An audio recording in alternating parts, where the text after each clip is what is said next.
ఒక విధంగా చెప్పాలంటే ఇప్పుడు టెక్నాలజీ చేసే మాయలు అద్భుతం. అలానే సినిమాల విషయానికి వచ్చేసరికి గ్రాఫిక్స్ అదే సినిమా భాషలో సీజీ వర్క్ సినిమాని హిట్ చేయొచ్చు. అలాగే బాగాలేకపోతే పెద్ద ఫ్లాప్ చేయొచ్చు.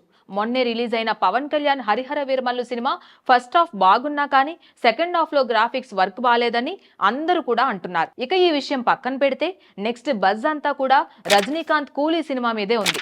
ఈ కాలంలో సినిమాలు మేకింగ్ పరంగా ఎలా మారిపోయాయో మనందరికీ తెలిసిందే. స్టూడియోలో గ్రీన్ మ్యాట్లు, పెద్ద స్క్రీన్ల పైన సెట్ చేసిన ప్రపంచాలు, కంప్యూటర్ జనరేటెడ్ వింతలపై ఆధారపడే కథనాలు ఇవే మనకు సొంతమైన మాస్ కమర్షియల్ సినిమాలుగా మారిపోయాయి. కానీ ఇదంతా మార్చాల్సిన సమయం ఆసన్నమైందని తేల్చేసేలా దర్శకధీరుడు లోకేష్ కనకరాజ్ తీసుకున్న నిర్ణయం ఇప్పుడు తమిళ సినిమా రంగానికే కాదు దక్షిణాది సినిమా భావజాలానికే కొత్త దారిని చూపిస్తోంది. సూపర్ స్టార్ రజనీకాంత్ హీరోగా కూలీ సినిమాపై ఇప్పటికే అంచనాలు వేరే లెవెల్లో ఉన్నాయి. టైటిల్, ఫస్ట్ లుక్ నుండి మొదలై ప్రతి చిన్న అప్డేట్ వరకు సోషల్ మీడియాలో సంచలనం క్రియేట్ చేస్తున్న ఈ చిత్రం తాజాగా దర్శకుడు చేసిన ప్రకటన వినగానే ప్రేక్షకుడి మధ్యలో ఇదేం మాయ అనిపించక మానుదనేలా చేస్తోంది. సినిమా వాస్తవికతకు ఒక ప్రకటన.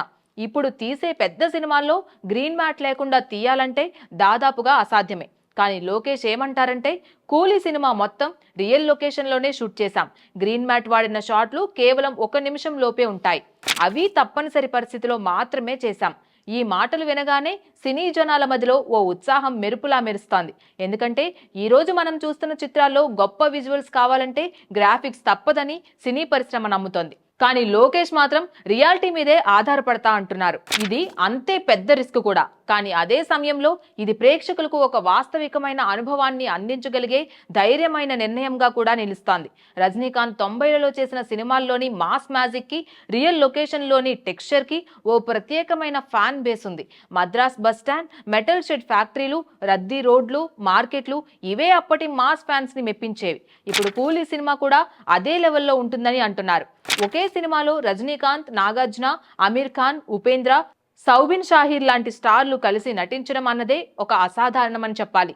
ఇవాల్టి యూనివర్సల్ లాంటి సినిమాల్లో వీళ్ళంతా వేర్వేరు గ్రాఫిక్ వెర్షన్లో దర్శనమిస్తారు. కానీ కూలీలో వీళ్ళంతా రియల్ లొకేషన్లో పక్కపక్కన నిలబడి నటించారు అన్న మాటే గూస్ బంప్స్ గా తెప్పిస్తోంది. ఇది ఇప్పుడు తమిళ సినిమా చరిత్రలోనే ఒక రేర్ కాంబినేషన్ గా నిలిచే అవకాశమైంది.